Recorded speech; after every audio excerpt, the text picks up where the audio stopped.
ఆంధ్రప్రదేశ్ రాష్ట్రంలో ఈ ఏడాది డిఎస్సి ద్వారా మరొక 3,000 ఉపాధ్యాయ పోస్టులను భర్తీ చేయబోతున్నామని పాఠశాల విద్య, ఐటీ, ఎలక్ట్రానిక్స్ శాఖల మంత్రి నారా లోకేష్ వెల్లడించారు. విద్యాశాఖ బాధ్యతలు స్వీకరించిన నాటి నుంచి విద్యారంగంలో వేగవంతమైన మార్పులు తీసుకువస్తున్నామని, ఇప్పటికే డిఎస్సి ద్వారా 16,000 టీచర్ పోస్టులను భర్తీ ప్రక్రియ పూర్తి చేశామని గుర్తు చేశారు.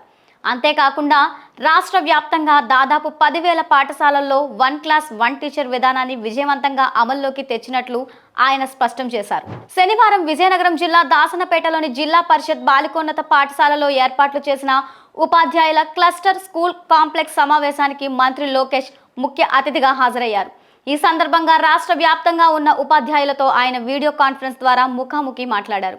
విద్యా వ్యవస్థలో ప్రభుత్వం తలపెట్టిన ప్రాథమిక సంస్కరణలు పూర్తయ్యాయని, ఇకపై ఉపాధ్యాయులంతా పూర్తి స్థాయిలో విద్యార్థుల అభ్యసన ఫలితాలపైనే దృష్టి పెట్టాలని పిలుపునిచ్చారు.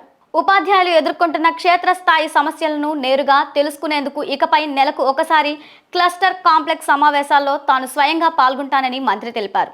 గత ఏడాది చేపట్టిన సంస్కరణల కారణంగానే విద్యా ఫలితాల్లో గణనీయమైన ప్రగతి కనిపించిందని, అయితే ఇది తొలిమెట్టు మాత్రమేనని వ్యాఖ్యానించారు.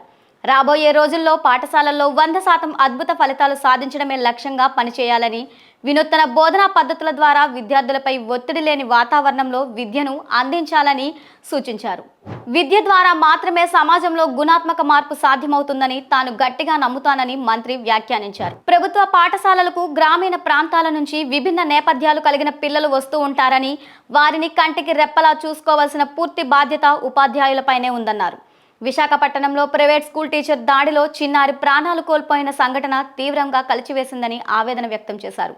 నేటి కాలంలో విద్యార్థుల్లో క్రిటికల్ అనలైటికల్ థింకింగ్ పెరిగిందని, మారుతున్న కరికులంకు అనుగుణంగా పాఠశాలల్లో గ్యారంటీగా FLN అందించడంతో పాటు ఫార్మేటివ్, సమ్మేటివ్ పరీక్షల ఫలితాలపై ప్రత్యేక శ్రద్ధ పెట్టాలని స్పష్టం చేశారు.